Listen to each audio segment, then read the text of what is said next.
So, what if the whole playbook for success, high school, then college, maybe a PhD, what if that wasn't the only way to the top?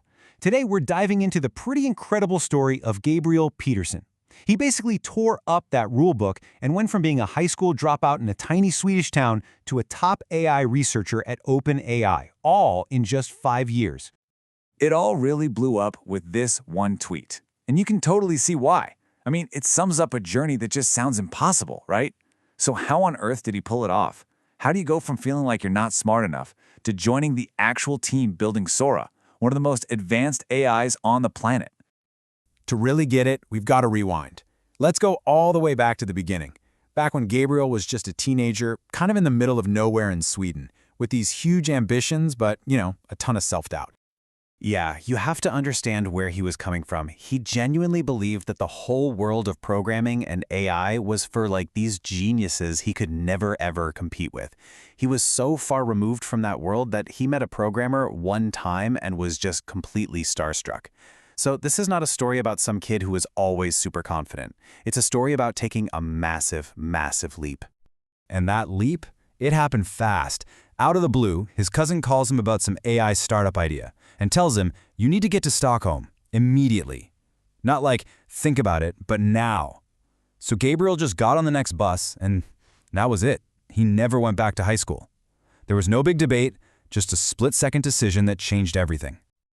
Okay, so he shows up in Stockholm with pretty much zero experience. And this is where his real education kicks in. Not in a classroom, but in the chaos and the pressure of an early-stage startup. That became his new school. And let me tell you, it was anything but glamorous. We're talking about a solid year of sleeping on couch pillows that he just found lying around in a common room. The work was nonstop, fueled by all-nighters and this wild, almost delusional conviction that they were absolutely 100% going to become billionaires. That belief was everything. And this just perfectly shows their hustle. I mean, forget about sending emails or making cold calls. Gabriel's team would literally scrape a potential client's website, build a better version of their product recommendation system before even talking to them, print out this big side-by-side comparison, and then just show up at their office unannounced. And if the client liked it, bam, he had a script ready to go to launch a live A/B test right then and there. He didn't sell a promise, he sold proof. So you're probably wondering, how did he even learn to code well enough to do all that?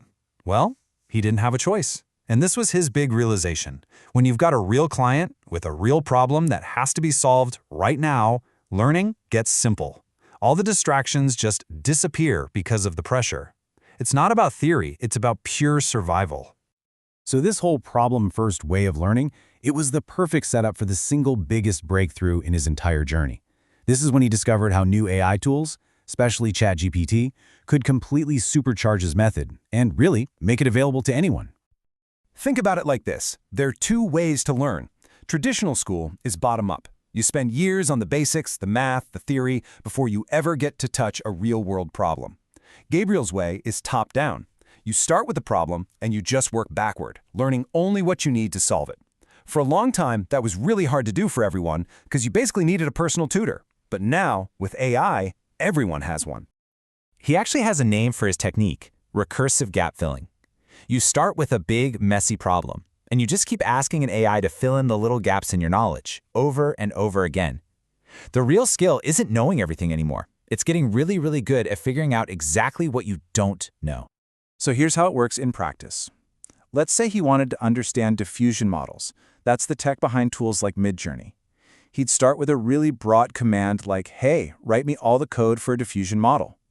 The AI spits out this huge wall of code that at first he doesn't understand at all. And that's actually the perfect place to start. Then he just zooms in on one part that's confusing him. He finds a gap. Okay, what's a resonant block? What does that part of the code actually do? See, he's not trying to drink from the fire hose and understand it all at once. He's just tackling one little piece at a time. And he just keeps drilling down. He doesn't stop at the definition. He's chasing that aha moment. He asks the next question. Okay, why? Why does doing that help the gradients, the signals the AI uses to learn? Why does it help them flow better?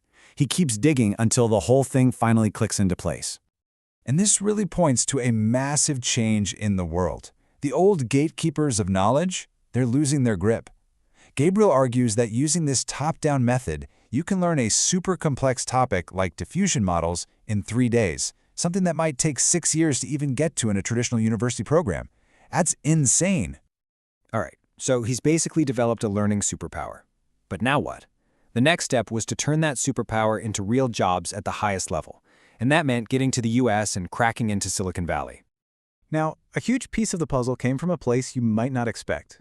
While he was teaching himself all this stuff, he was also answering other people's questions on Stack Overflow, that Q&A site for programmers. And over time, his answers had helped millions of developers and racked up over 1 million views. And this is where it gets really clever. He used all that community work in a genius way. To get an O1 Extraordinary Ability Visa to work in the US, you usually need things like academic publications. Well, Gabriel just argued that his Stack Overflow activity was the modern-day version of that. His posts, those were his scholarly articles. The upvotes and comments, that was his peer review. And his major contribution, helping millions of developers. And you know what? It actually worked. And that one creative hack was the key that unlocked everything. It got him to the US and landed him jobs right at the cutting edge of AI. First at Midjourney, probably the best AI image generator out there, and then the big one, a spot as a research scientist on the Sora team at OpenAI. So, what can we all take away from this? Gabriel's journey isn't just some cool one-off story. It's literally a playbook. It's a brand new set of rules for how to learn and build a career in this new age of AI. His core philosophy is so direct, you gotta love it. He says, forget about all the proxies, the degrees, the grades, all of it. At the end of the day, companies exist to make money. That's it. If you can prove, tangibly, that you can help them do that, you're in. Just show them you can create value. So here's the action plan from his journey. First, build little demos that prove what you can do in 3 seconds. Show, don't just tell. Next, hunt for feedback. Find the smartest people you can and ask them to tear your work apart. Use AI to chase that aha moment until something really clicks. To get your foot in the door, just find a real company and offer to solve a real problem for them, even if it's for free at first. And finally, get obsessed. Make asking an AI your gut reaction to every single question you have. Gabriel's story is all the proof we need that access to knowledge isn't controlled by a few big institutions anymore. The tools are here, they are unbelievably powerful, and they're available to every single one of us. Which really just leaves one last question for you to answer.